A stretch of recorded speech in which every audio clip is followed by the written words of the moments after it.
ನಿನ್ನೆ big boss ನೋಡಿದಿಲ್ಲೋ. ನಿನ್ನೆ elimination ಆದ ಸೂರಜ. ನಂಗೆ ಭಾಳ ಬೇಜಾರಾಯ್ತು. ಮತ್ತು ನಿನ್ನೆ ಗೇಮ್ ಕೂಡ ಆರ್ಡ್ರ್ ನೋಡಿದಿಲ್ಲ. ಭಾಗ್ಯಲಕ್ಷ್ಮಿ ಟೀಮು ಬಂದಿತ್ತು. ಮತ್ತು ಮತ್ತೊಂದು ಯಾವುದೋ ಒಂದು ಫಿಲ್ಮ್ ಪ್ರೊಡ್ಯೂಸರ್ ಯಾರೋ ಬಂದಿದ್ದರು. ನೋಡಿದಿಲ್ಲ ನೀನು? ಹಾಂ, ನಾನು ನಿನ್ನ ನೋಡಿದ್ದೇನೆ. ಸೂರಜ್ ಎಲಿಮಿನೇಷನ್ ಆದ. ಮತ್ತು ಗೇಮ್ ಕೂಡ ಆಡ್ರು. ಮತ್ತು ರಕ್ಷಿತಾ ಅದು ಎಲ್ಲರೂ ಭಾಳ ಬೇಜಾರು ಮಾಡ್ಕೊಂಡ್ರು. ಮತ್ತು ಭಾಗ್ಯಲಕ್ಷ್ಮಿ ಟೀಮು ಬಂದಿತ್ತು. ಎಲ್ಲರೂ ಚೆನ್ನಾಗಿ ಆ್ಯಕ್ಟಿಂಗ್ ಕೂಡ ಮಾಡ್ರು. ರಘು, ಅಶ್ವಿನಿ ಮತ್ತು ರಕ್ಷಿತಾನು ಆ್ಯಕ್ಟಿಂಗ್ ಚೆನ್ನಾಗಿ ಮಾಡ್ರಿ. ಹಾಂ, ನಾನು ನಿನ್ನ ನೋಡಿದ್ದೇನೆ ಅದ. ಮತ್ತು ಡ್ಯಾನ್ಸನ್ನು ಮಾಡ್ರಿ ಅವರು. ಎಲ್ಲರೂ ಚೆನ್ನಾಗಿ ಡ್ಯಾನ್ಸ್ ಕೂಡ ಮಾಡ್ರಿ ಅವರು.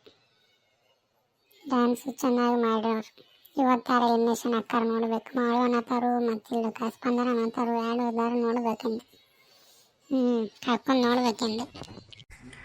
ಇವತ್ತು ಪ್ರಮ ಬಿಟ್ಟರೆ ನೋಡಿದಿಲ್ಲ. ಅದ್ರೊಳಗೆ ಕಾರ್ನಾಗ ಬಂದು ಕುಂತಾರು. ಅಶ್ವಿನಿ ಅಲ್ಲ, ಸ್ಪಂದನ ಮತ್ತು ಮಾಳು ಇಬ್ಬರು ಕಾರ್ದಾಗ ಹೋಗ್ತಾರೆ. ಯಾರು ಒಂದು ಕಾರು ವಾಪಸ್ ಬಂದ್ರೆ ಅವರು ಸೇಫ್ ಆದಂಗೆ, ಒಂದು ಕಾರು ಒಳಗೆ ಹೋಗ್ತೈತಿ. ಅವರು ಎಲಿಮಿನೇಷನ್ ಆದಂಗೆ ನೋಡು.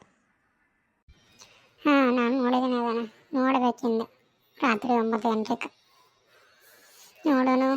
ಎಲ್ಲರಿಗೂ ಧನ್ಯವಾದಗಳು. ಈ ವಿಡಿಯೋ ಇಷ್ಟ ಆಗಿದ್ರೆ ನೀವು ಲೈಕ್ ಮಾಡಿ, ಶೇರ್ ಮಾಡಿ, ಕಮೆಂಟ್ ಮಾಡಿ. ಮತ್ತು ಹೀಗೆ ಮಾಡೋಣ.